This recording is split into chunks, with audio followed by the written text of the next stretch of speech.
everyone, I am Ray RVD Permosa, and in this video, I am going to discuss to you the rules of prescriptive grammars. Okay, so let's start. What is prescriptive grammar? So, prescriptive grammar is the traditional approach of grammar that tells people how to use the English language, what forms they should utilize, and what functions they should serve. Okay, now the next question is, why is it important to know the rules of prescriptive grammars? Okay, so grammar explains how the words are organized in a sentence. So when you speak and write, you have to put the words in the right order so that people will understand what you are saying or writing. So prescriptive rules describe how someone has opted to speak a language.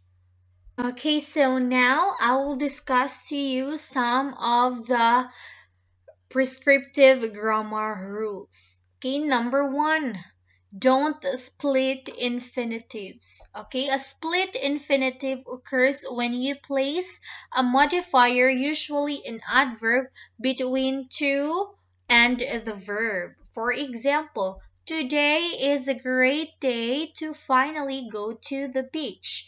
Okay, so the sentence use to and an adverb or the modifier finally. Okay, but the correct form is that you should say it like this. Today is the great day to go to the beach. Okay, so to plus the verb. That is the correct way. That is the rule of prescriptive grammar. You should not split infinitives or use modifier in between to and the verb. Now let's have the second rule. Don't end sentences with prepositions. So ending a statement with a preposition is not incorrect, but it is less professional. It's absolutely okay in emails, text messages, and notes to friends.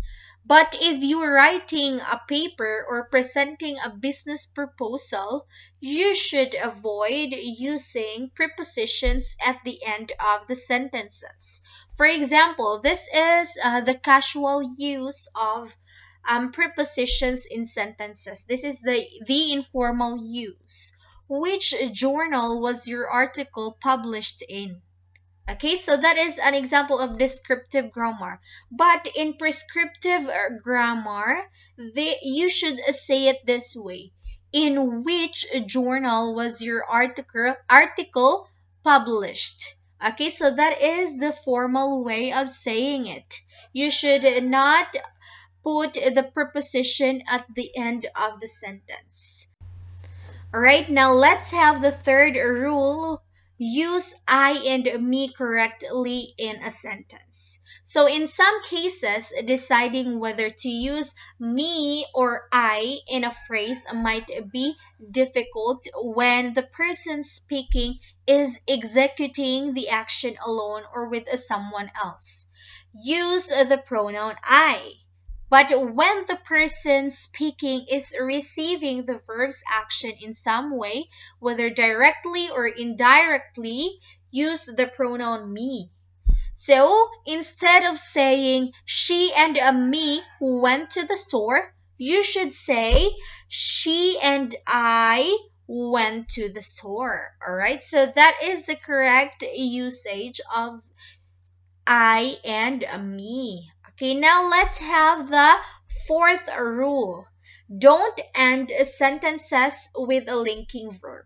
For example, the Filipino are very welcoming. So instead of saying the Filipino are very welcoming, the correct way of saying that is the Filipino are very hospitable.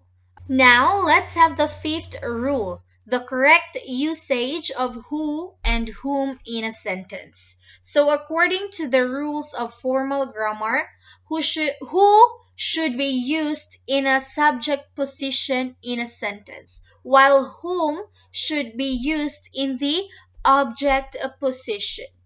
Okay, for example, who made this decision? So here, who is the subject of the sentence? Another example, whom do you think we should support? So here, whom is the subject, is the object of support. That's all for this video. I hope you've understand everything what I've said. And thank you so much for watching me. Bye! Thank you.